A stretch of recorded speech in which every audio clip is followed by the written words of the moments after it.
이봐 해보기는 해봤어. 단돈 500원짜리 지폐 한 장. 그리고 아무것도 없는 황량한 팩사장 사진 한 장. 이 황당한 조합으로 수천억 원의 차관을 빌리겠다고 나선 남자가 있었습니다. 전 세계 내로라 하는 금융가들이 미친 짓이라며 비웃을 때 그는 대한민국 경제의 운명을 걸고 인생 최대의 도전을 시작합니다. 모두가 불가능이라 말할 때 그는 자신만의 확신을 증명하려 나선 겁니다. 소 한 마리 훔친 가출 소년에서 대한민국 경제의 심장을 만든 거인이 되기까지. 이봐 해보기는 해봤어. 라는 한마디로 불가능을 상식으로 바꾼 미친 승부사 정주영. 오늘 이 시간에는 그 소름 돋는 승부사의 역사를 파헤쳐 봅니다.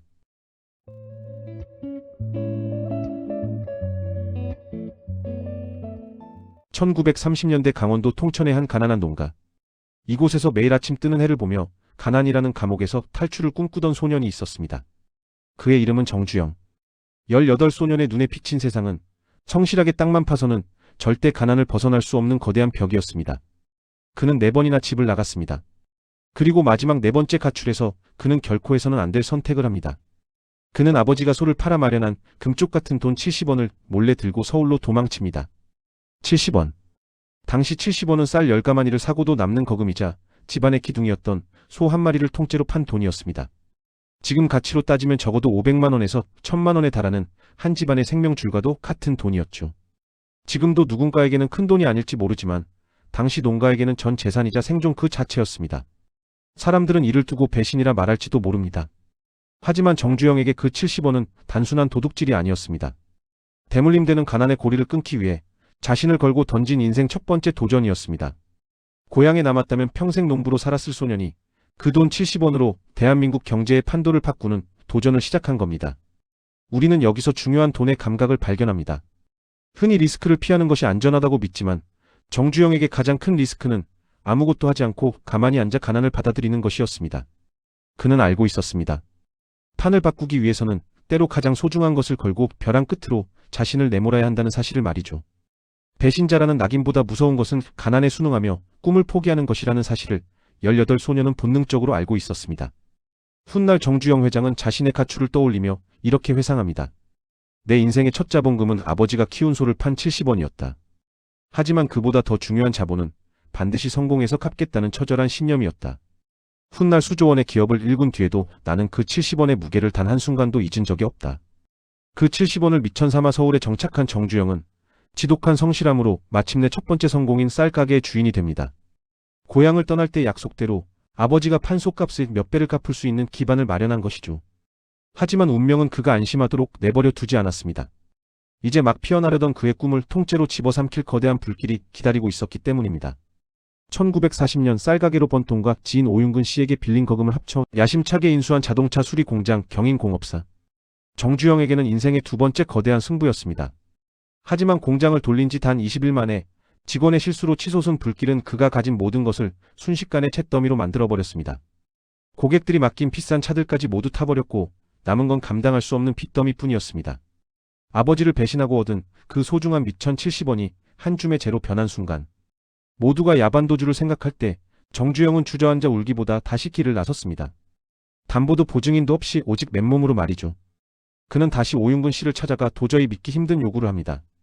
불이 나서 돈을 다 날렸으니 다시 사업을 해서 갚을 수 있게 한 번만 더 빌려주십시오. 도망가도 모자랄 판에 돈을 더 빌려달라니 누가 봐도 미친 소리였습니다. 하지만 놀랍게도 오윤근 씨는 그 자리에서 다시 금고를 엽니다. 이유는 단 하나, 정주영이 쌀가게 배달원 시절부터 보여준 지독할 정도의 신용을 믿었기 때문입니다. 비가 오나 눈이 오나 단 1분도 어기지 않고 쌀을 배달하던 모습, 길바닥에 떨어진 쌀알 하나까지 소중히 줍던 그 눈빛. 그 성실함이 신용을 만들고 그 신용이 다시 정주영을 일으켜준 것입니다.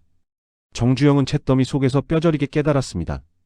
현금은 불타 없어질 수 있지만 사람의 마음속에 쌓아둔 신용은 어떤 불길도 태울 수 없다는 사실을 말이죠. 이 무모한 승부수 끝에 다시 일어선 공장이 바로 훗날 현대자동차의 모태가 된 아도서비스였습니다.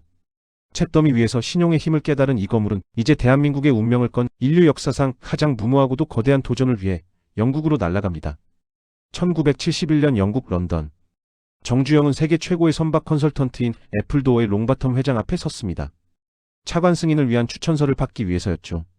하지만 돌아온 대답은 싸늘했습니다. 배를 만든 경험도 없는데 누가 당신을 믿고 돈을 빌려주겠소? 절체절명의 순간 정주영은 주머니 속에서 꼬깃꼬깃한 500원짜리 지폐 한 장을 꺼내 테이블 위에 탁 내려놓습니다. 거기엔 거북선이 그려져 있었습니다.